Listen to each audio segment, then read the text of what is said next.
Hello student, आपका मेरे channel पर बहुत बहुत स्वागत है। आज मैं आपके लिए बहुत इम्पोर्टेंट टॉपिक लेकर आई हूँ। टॉपिक को पढ़ने से पहले आपको मोटिवेशन कुछ थॉट्स बताना चाहूँगी जो इस प्रकार से है। Life is the most difficult exam but many people fail because they try to copy other, not realizing that everyone has a different question paper। इस तरह से आपका ये मोटिवेशन है जिससे हम सब पढ़ने के लिए मोटिवेट हों, क्योंकि जब उच्च शिक्षा हम ग्रहण करने लगते हैं तो मोटिवेट करने के लिए हमें कोई और मिलता नहीं है, तो हमको कुछ न कुछ मोटिवेशन अवश्य ही चाहिए। स्वयं को मोटिवेट करने के लिए बहुत आवश्यक है कि हम अंदर से अपने आप को दृढ़ रखें और कंसंट्रेट होकर पढ़ाई करें, क्योंकि छोटे बच्चों की क्लासेस नहीं है। कंपटीशन की जब हम तैयारी करते हैं तो हम लोगों को बहुत ज़्यादा ज़रूरत है मोटिवेशन के लिए। हम मोटिवेट हो, डीमोटिवेट ना हो, किसी की निगेटिव बातों को ध्यान ना दें और निगेटिव बातें ना सुने, ना ध्यान में दें, सिर्फ मोटिवेट हो। आइए, नया आपका है ये बहुत बहुत इम्पॉर्टेंट आपका ये टॉपिक है जो है एक्सचेंज, विनिमय आप जानते हैं। सिंपल तौर पे मैं बताऊं, विनिमय किसे कहते हैं। जैसे हम घर पर ही किसी से आदान प्रदान करते हैं, मार्केट में जाते हैं, कोई छोटे से शॉप में जाते हैं तो हम उससे कोई चीज़ खरीदते हैं, उसके बदले में हम पैसा देते हैं, तो ये क्या हुआ, एक्सचेंज। तो एक्सचेंज इस तरह से हम करते हैं। या आस पड़ोस में आपकी कोई आंटी है या आस पड़ोस की कोई है जो आपसे कुछ मांगने आती हैं, आप उनको देते हैं, फिर वो आपको देती हैं कोई भी चीज़ जब ज़रूरत होती है, तो ये क्या है, एक्सचेंज। जब एक्सचेंज हम करते हैं तो इसी तरह से समाज भी चलता रहता है। समाज की प्रक्रिया में ये भी है विनिमय सिद्धांत केवल यूजीसी नेट के लिए ही इम्पोर्टेंट नहीं है, बल्कि ये आपके यूजीसी नेट के साथ साथ पीजीटी का भी एक इम्पॉर्टेंट टॉपिक है, विनिमय सिद्धांत जो आप समाजशास्त्री सिद्धांत की जब बुक पढ़ेंगे तो उसमें एक आपका कॉन्सेप्ट ही है विनिमय का कॉन्सेप्ट आता है।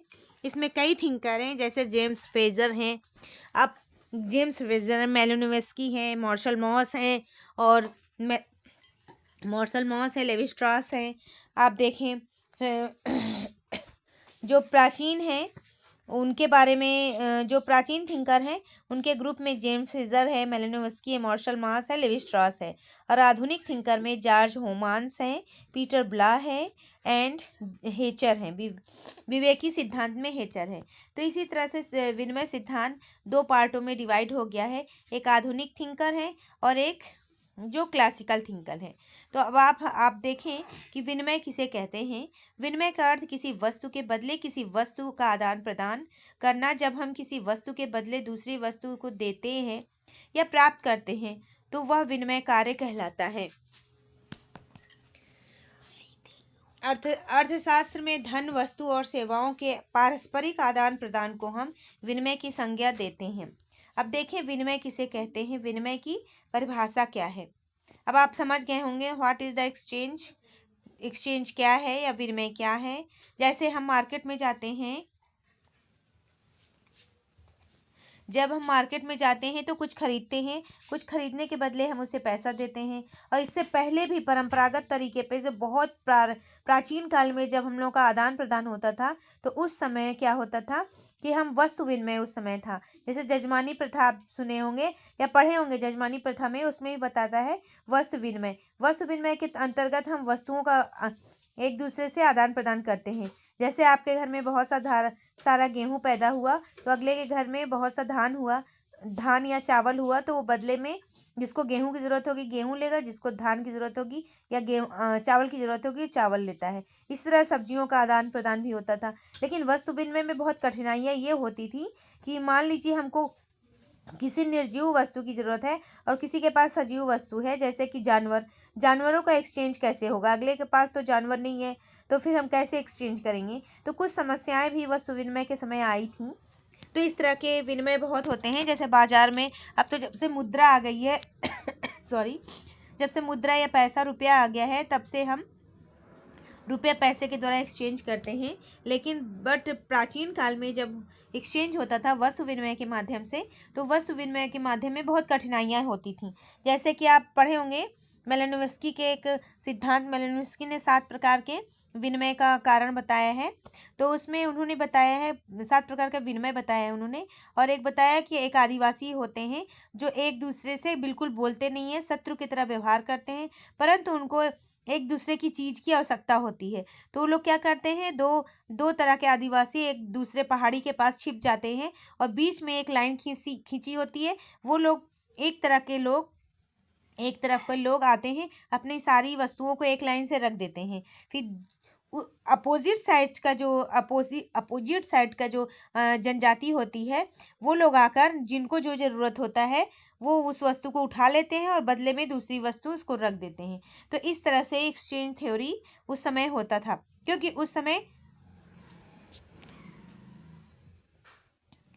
समय क्या था कि उस समय में कोई ऐसी प्रथा नहीं थी कि ना कोई व्यवस्था ऐसी थी जिससे कि हम एक दूसरे से कुछ एक्सचेंज कर सकें। आइए देखते हैं विनिमय की परिभाषा। विनिमय किसे कहते हैं? प्रोफेसर मार्शल जो अर्थशास्त्री हैं, इकोनॉमिस्ट हैं, उन्होंने कहा है कि दो पक्षों के मध्य होने वाले ऐच्छिक मतलब इच्छा से, वैधानिक जो जिसे वैधता प्राप्त है, और पारस्परिक धन के हस्तांतरण को विनिमय कहते हैं। दूसरा, प्रोफेसर जेवेंस के अनुसार कम आवश्यक वस्तुओं से अधिक आवश्यक वस्तुओं के अदल बदल को ही विनिमय कहते हैं। अब विनिमय जो हम लोग करते हैं तो इससे लाभ क्या होता है? विनिमय से लाभ, विनिमय किसी अर्थव्यवस्था की आधारशिला होती है जिसके लाभ को निम्नवत तरीकों से समझा जा सकता है। विनिमय से दोनों पक्षों को लाभ होता है। विनिमय में एक पक्ष कम आवश्यक वस्तु देकर अधिक आवश्यक वस्तु स्वीकार करता है। इस प्रकार इसमें दोनों पक्ष लाभान्वित होते हैं। आवश्यक वस्तुओं की उपलब्धि, विनिमय के माध्यम से आवश्यक वस्तुएं सुलभ हो जाती हैं। आयात निर्यात को भी प्रेरित करते हैं। उदाहरण के तौर पर आज भी आप देखिए वैश्विक समाज में जब हम कोई चीज़ का आदान प्रदान करते हैं, किसी वस्तु का देश से आदान प्रदान करते हैं, तो ये भी एक तरह का विनिमय है। अगर मान लीजिए हम लोगों को तेल, पेट्रोल या कुछ भी चाहिए तो हम ईरान इराक से मंगाते हैं। इसके बदले में अनाज, ईरान इराक में अनाजों की कमी होती है तो वो भारत से या चीन से गेहूं या चावल वो लोग आयात करते हैं। तो इस तरह से वो उनको जो चीज़ की आवश्यकता होती है वो खरीदते हैं, हमें जिस चीज़ की आवश्यकता होती है हम खरीदते हैं। तो ये क्या हुई? वैश्विक बाजार के अंतर्गत विनिमय सिद्धांत हुआ। इसी तरह से आप क्षेत्रीय में ले लीजिए, राज्य वाइज ले लीजिए, जो स्टेट वाइज विनिमय होते हैं उसमें भी इसी तरह से होते हैं। तो अब आप देखें कि राष्ट्र की अपनी आवश्यकता की वस्तुएं दूसरे राष्ट्र से आयात करता है तथा आवश्यकता से अधिक वस्तुओं को निर्यात भी करता है। अगला देखें, प्राकृतिक समाधान का उपयोग, बड़े पैमाने का उत्पादन और बाजार का विस्तार। विनिमय के कारण राष्ट्र अपने प्राकृतिक संसाधनों का दोहन करता है, नई नई वस्तुओं का निर्माण और उत्पादन करता रहता है। उत्पादन के विशिष्टीकरण के कारण कोई राज्य अपने प्राकृतिक संसाधनों का अधिकतम उपयोग करने में सफल रहता है।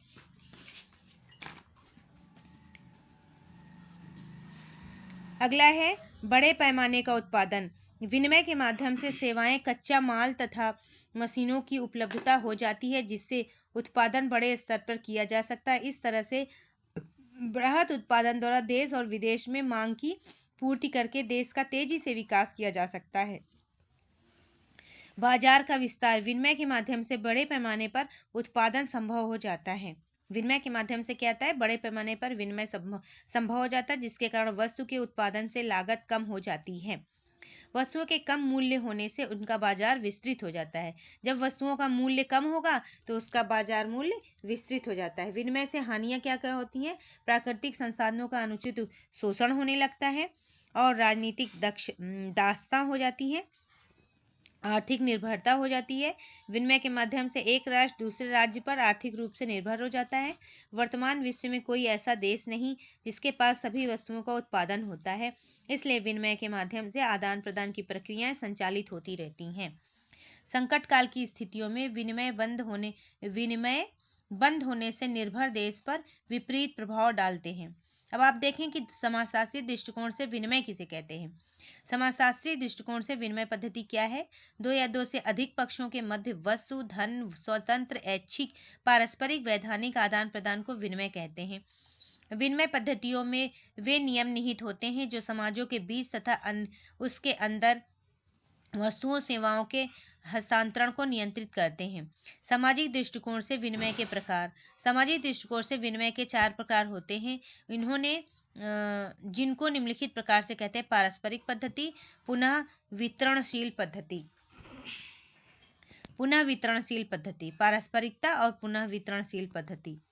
अब आप देखें इसके अंतर्गत क्या है कि पुनः वितरण में पारस्परिकता क्या क्या है? उपहारों का आदान प्रदान पारस्परिकता का है। जैसे कि आप किसी की लड़की की शादी में गए तो आप विवाह में जाते हैं तो आप गिफ्ट में मान लीजिए 1,000 या 5,000 रुपये देते हैं, तो बदले में आपको भी आपके घर में भी विवाह होने पर वो बदले में 5,000 देंगे, प्लस उसमें और कुछ पैसा बढ़ाकर आपको देते हैं। ये पारस्परिकता पद्धति है। पुनः वितरणशीलता क्या है? वितरणशीलता पद्धति में समाज के सभी सदस्यों के उत्पादन एकत्र किए जाते हैं और वो पुनः वितरण किए जाते हैं।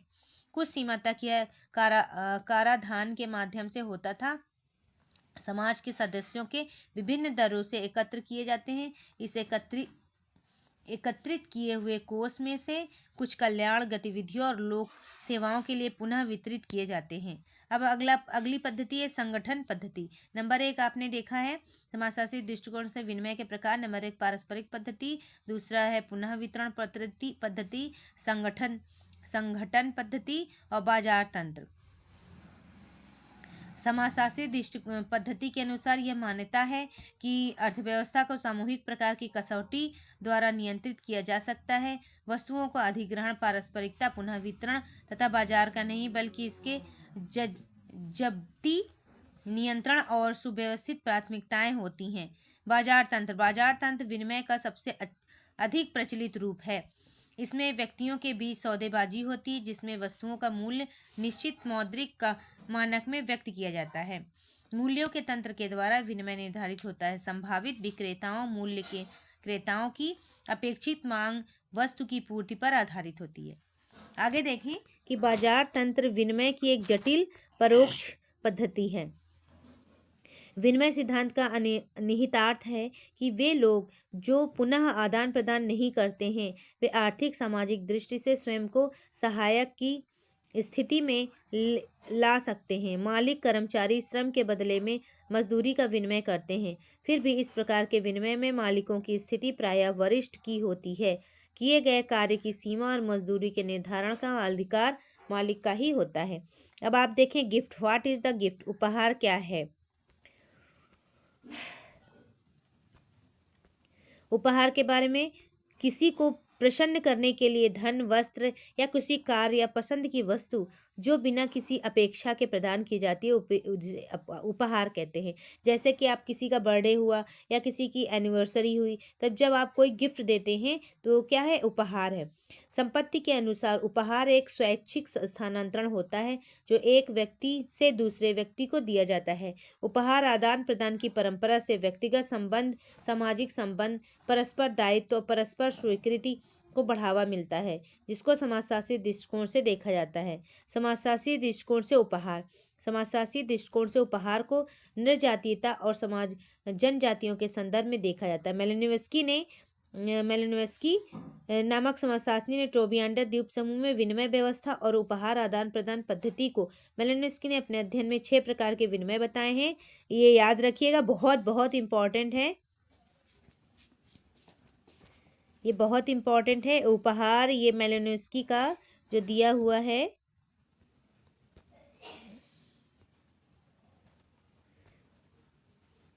मेलिनोवस्की द्वारा जो दिया गया है उपहार का, ये 6 प्रकार के जो उपहार बताए गए हैं मेलिनोवस्की द्वारा, ये बहुत इम्पोर्टेंट है। ये गिमवाली है, कुला है, एवला है, उरिगुवु है, पोकाला है और गिरमाए। ये 6 प्रकार के इन्होंने बताए हैं उपहार। फिर गिमवाली विनिमय के माध्यम से बताने को प्रयास किया जाता है। इस प्रकार में भाई बहन नवविवाहित बहन को भाई जो है नवविवाहिता बहन को नई फसल का 3/4 हिस्सा उपहार में देता है। फिर उरी गुवु में व्यवस्था में दो पक्ष अपनी आवश्यकता के अनुसार वस्तुओं का आदान प्रदान करते हैं। कुला के माध्यम से सांस्कृतिक विनिमय होता है। कुला क्या है? एक सांस्कृतिक विनिमय है। और उरीगुवु जो है वो दो पक्षीय अपनी आवश्यकताओं के अनुसार वस्तुओं का आदान प्रदान होता है। गिम वाली विनिमय क्या है? गिम वाली आप जान गए होंगे, जिसमें भाई क्या करता है, 3/4 हिस्सा अपने नवविवाहिता बहन को देता है। उरीगुवु क्या है? वो अपनी आवश्यकता के अनुसार वस्तुओं का आदान प्रदान करता है। कुला के माध्यम से कुला क्या है? सांस्कृतिक विनिमय है। सांस्कृतिक विनिमय है जिसमें कुछ सामाजिक गतिविधियां करनी होती हैं और जो पक्ष इस विधि को संपन्न कर लेता है उसकी प्रतिष्ठा बढ़ जाती है। अब आइए देखें, न्यू थिंकर जो आपके हैं, न्यू नहीं है लेकिन आपके लिए न्यू होंगे। द गिफ्ट इकोनॉमिक्स डेविड चील की है। द गिफ्ट इकोनॉमिक ये डेविड चील की बुक है। अब आइए पढ़ते हैं मार्शल मॉस। मार्शल मॉस कौन थे? मार्शल मॉस दुर्खीम के भतीजे थे, भाई के लड़के थे मार्शल मॉस। ये भी मार्शल मॉस भी दुर्खीम की तरह बहुत इंपॉर्टेंट बात ये बताते थे कि समाज ही सब कुछ है। एवरीथिंग इज सोसाइटी, सब कुछ समाज है, समाज के द्वारा ही सब कुछ निर्धारित होता है, चाहे वो विनिमय सिद्धांत हो, कुछ भी हो। आर्थिक व्यवस्था को महत्व देते थे और इसी तरह से उन्होंने कहा है कि समाज ही सब कुछ है। उनकी पुस्तक है the gift, very important book है। और इससे भी पहले आपने देखा द गिफ्ट इकोनॉमिक जो है डेविड चील की बुक है। बल्कि देखें आप, मार्शल मॉस ने क्या कहा है कि अपनी पुस्तक द गिफ्ट में उपहार की अवधारणा की जनजातियों के संदर्भ में वर्णित किया है। उन्होंने जनजातियों में विभिन्न अवसरों पर आदान प्रदान होने वाले उपहारों के सामाजिक और सांस्कृतिक महत्व को स्पष्ट किया है। उपहारों का न सिर्फ आर्थिक महत्व होता है बल्कि सामाजिक और सांस्कृतिक महत्व भी होता है। इस तरह से आदान प्रदान को सामाजिक प्रतिष्ठा और राजनीतिक शक्ति का भी निर्धारण करता है। अब आप देखें रॉब और म्यूसी नामक विद्वान ने वर्ष 1984 में क्रिसमस उपहार वितरण के माध्यम से अमेरिका के जनजातीय क्षेत्रों में बच्चों का, महिला, बूढ़े लोगों आदि पर अध्ययन करके निष्कर्ष निकाला गया है कि उपहार परस्पर खुशी, सामाजिक लगाव, उत्साह और सामाजिक संबंध के संवर्धन को बढ़ावा देता है। तो इस तरह से आपका ये चैप्टर कंप्लीट हुआ, विनिमय सिद्धांत। आप इसको देख लीजिएगा, बहुत इम्पोर्टेंट, बहुत ही ज़्यादा इम्पोर्टेंट ये आपकी अवधारणा है। जो मैंने आज कॉन्सेप्ट आपको पढ़ाया है ये यूजीसी नेट का और पीजीटी का बहुत इम्पोर्टेंट है कॉन्सेप्ट, विनिमय सिद्धांत।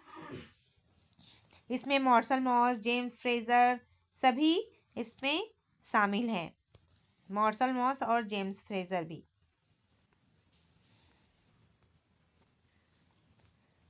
आपने मेरे वीडियो को देखा, आपने इतना समय दिया, जिसके लिए बहुत बहुत धन्यवाद। यदि मेरा पढ़ाया हुआ आपको बहुत पसंद आता है और मेरा पढ़ाया हुआ पसंद आए और इसके लिए आप मुझे कमेंट करिएगा। पसंद आने के बाद अब अपने दोस्तों को शेयर करिएगा, मेरे वीडियो को लाइक करिएगा, सब्सक्राइब भी करिएगा। आपका मेरे चैनल पर आने के लिए बहुत बहुत धन्यवाद। Thank you so much.